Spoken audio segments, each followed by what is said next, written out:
जय श्री राम। हर हर महादेव। आज अशोक जी के और संजय सिंह और बबलू जी के कारण आदरणीय महाराज जी का दर्शन करने का सौभाग्य प्राप्त हुआ। थोड़ा सा परिचय।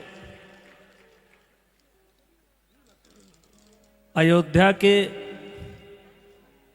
मतलब सरजू मैया के उत्तरी तट पर एयर दूरी, अगर सीधी दूरी लिए जाए तो हमारा घर 3 किलोमीटर पर पड़ता है। और श्री राम जन्मभूमि आंदोलन में भी सेवा करने का मौका लगा। एक छोटे से पात्र के रूप में हम लोगों ने भी भूमिका निभाई। और शायद मैं बहुत अच्छा आदमी हूं, इसलिए देश के ज्यादातर लोग मुझको जानते हैं।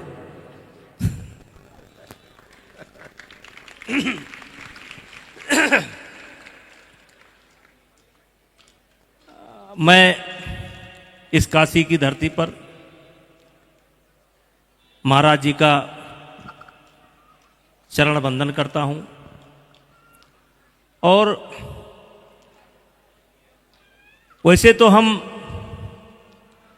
बहुत दिनों से प्रशंसक हैं। महाराज जी का भी अयोध्या से बड़ा लगाव है। हमारे अयोध्या के जितने भी संत हैं, अभी आपने बुलाया था, दिल्ली राम दिनेशाचार्य जी वगैरह गए थे, सब लोग गए थे। लेकिन महाराज जी ने एक सनातन बोर्ड बनाने की बात कही है। भाइयों, मैं बताना चाहता हूं कि जैसे किसी के हड्डी में चोट है, किसी की हड्डी में चोट है तो हड्डी के डॉक्टर के पास जाएंगे कि हार्ट वाले के पास जाएंगे? हड्डी वाले के जाएंगे। और अगर हार्ट में तकलीफ है तो हार्ट वाले के पास जाएंगे कि हड्डी वाले के पास जाएंगे? जाएंगे ना। तो ये जो सनातन बोर्ड की बात महाराज जी ने उठाई है, उसके पीछे बहुत दूरगामी सोच है। जैसे हार्ट का डॉक्टर पैर का ऑपरेशन नहीं कर सकता है, वैसे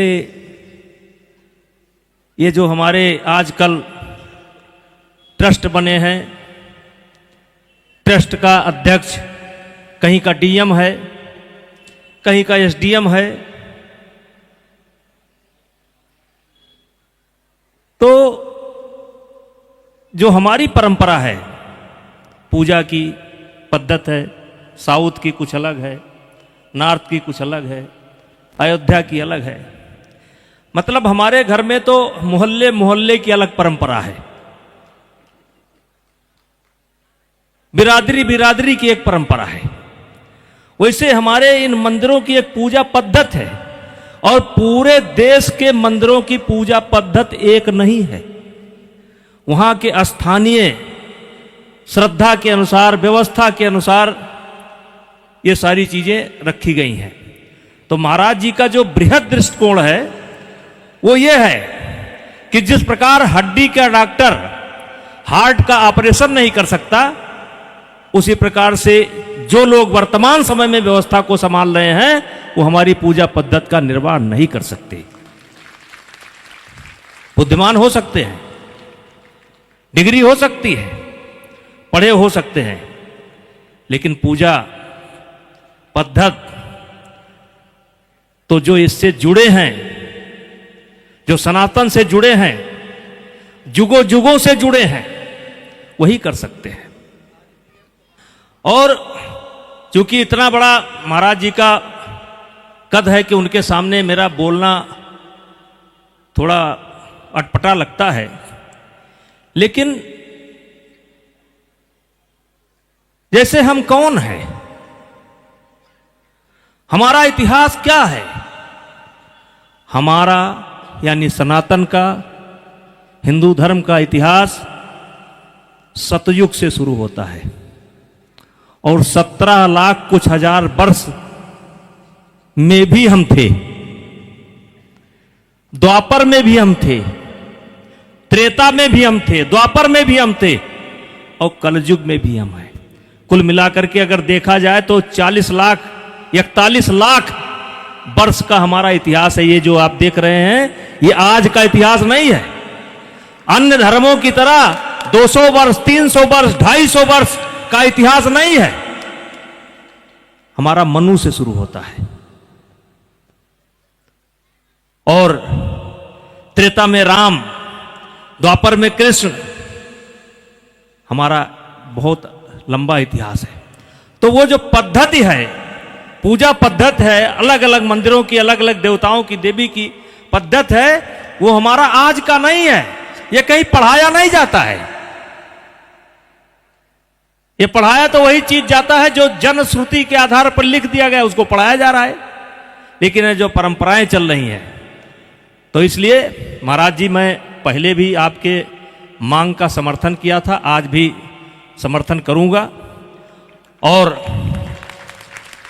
आप संत हैं, हमने तो ये भी पढ़ रखा है कि जब हम, आप, कोई भी जब कभी भी विश्वास पूर्वक इस ब्रह्मांड के सामने कोई मांग रखते हैं, विश्वास पूर्वक जब कोई मांग रखते हैं तो उस मांग को पूरी करने की व्यवस्था ब्रह्मांड उसी दिन से शुरू कर देता है। मुझे याद है जिस कॉन्फिडेंस से अशोक सिंघल जी बोलते थे, हम लोग एक सेवक की तरह खड़े रहते थे और राम जन्मभूमि कहीं दूर दूर तक दिखाई नहीं पड़ रही थी। उस समय अशोक सिंघल जी जिस विश्वास के साथ उस बात को बोलते थे, आज मैं देख रहा हूं कि ये राम जन्मभूमि मंदिर का पुनरुद्धार ये सन 1950 से ही शुरू हो गया था, जिस दिन वहां भगवान रामलला विराजमान हुए थे। तो ये संतों के मुख में, संतों के दिमाग में ये 2-4 मिनट का नहीं है कि 2-4 मिनट आपने व्याख्यान दे दिया कि सनातन बोर्ड बनना चाहिए। नहीं, मैं समझता हूं कि 10 वर्ष से यह चिंतन चल रहा होगा, बहुत दिन से यह चिंतन चल रहा होगा। आज क्या क्या खिलवाड़ हो गया है आप देख रहे हैं। हम नाम नहीं लेना चाहते हैं कि प्रसाद के नाम पर क्या क्या पूरे देश के अंदर चल रहा है, क्योंकि यह व्यवस्था संतों के हाथ में नहीं है। जिनके परंपरा थी उनके हाथ में नहीं है। ये पढ़े लिखे हो सकते हैं, विद्वान हो सकते हैं, विदेश नीति के जानकार हो सकते हैं, लेकिन सब चीज के जानकार नहीं हो सकते। दुनिया में कोई ऐसा नहीं है जिसको सब चीज की जानकारी हो। और इन्हीं शब्दों के साथ भैया अशोक जी को, संजय सिंह जी को, आप लोगों को मैं धन्यवाद देता हूं कि आप लोगों के कारण महाराज जी का दर्शन हुआ। हर हर महादेव, जय श्री राम, बोलो बजरंग बली की जय।